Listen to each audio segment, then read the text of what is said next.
Good afternoon and welcome back to BUTV Sports. Let's take a look at your Bradley sports news for this week. Bradley soccer, as we were talking about, is still rolling as of recently with 2 games happening since we last met. SIU Edwardsville is no stranger to Bradley, as we often play them in basketball and many other sports during the year. Bradley soccer is an intimidating matchup right now for almost any team, in conference or out, but adding the home field advantage proves to be a whole other challenge for opposing teams. Last Friday, SIU Edwardsville traveled from downstate to meet the Braves in Shea Stadium for the first time this year. The weather certainly played a role in Friday's game, as a lengthy rain delay during the first half pushed back play about an hour or so.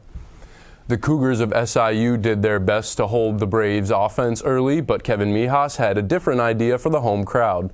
The sliding goal that you'll see shortly was in the 5th minute of the game, and it was one of 7 total shots on goal for Bradley during the game.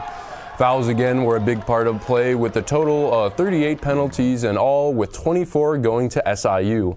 After that goal and the rain delay, SIU had to recuperate and managed to squeeze a goal in the 56th minute at the second half. You can see after this little mishap with the camera from the SIU player that it was a nice drive outside of the box to force an easy cross-in for SIU, just getting the goalie out of the box. Good play by them. The rest of the game was spent trading shots back and forth on goal for both teams, but fans who stayed later in the game were treated with an attempted bicycle kick, as you just saw there, from the opposite striker on the team. Despite the elongated waiting times and the score, this was a very fulfilling game for all fans to watch, where both teams split the result in the end. And continuing on the Shea Stadium wave, yet another out-conference opponent visited Bradley's home pitch, where a clean but gritty game was played between Green Bay and the Braves.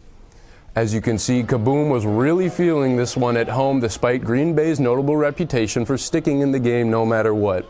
That became pretty clear early on, as home fans witnessed a lot of shots without a registered shot on goal for Bradley. However, this says more about the outstanding box defense from Green Bay than the Bradley's offense.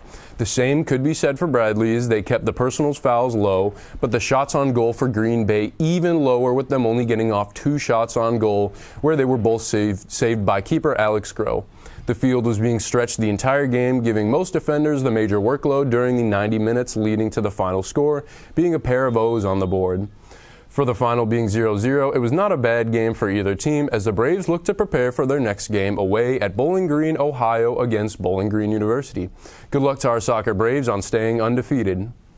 Do you like to run? Me neither. But our cross-country team is putting Bradley on the map again, doing just that after hosting their own Bradley Intercollegiate Invitational at Detweiler Park. Jack Kroll rounded out the top 5, while Caleb Lynn in 7th, Ian O'Loughlin in 8th, and Caden Simone finished in the top 10 to help the Bradley men's team finish with 24 points, 36 higher than the 22nd place DePaul, winning the Bradley Intercollegiate team title for the 9th consecutive time, dating back to 2014.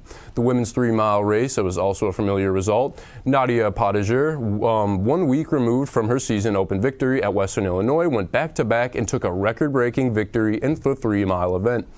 Pottinger is the first Brave to win the 3-mile since Mackenzie Altmaier in 2019. Pottinger ran the 16-minute 3-mile, a new record for the fastest time run in the women's 3-mile event at the Bradley Intercollegiate, breaking the old mark of 16 minutes and 21 seconds set by Lucia Crouch from the University of Wisconsin in 2021. Pottinger finished 10 seconds ahead of second place Olivia Barwick and the individual champion of the 2022 Bradley Intercollegiate.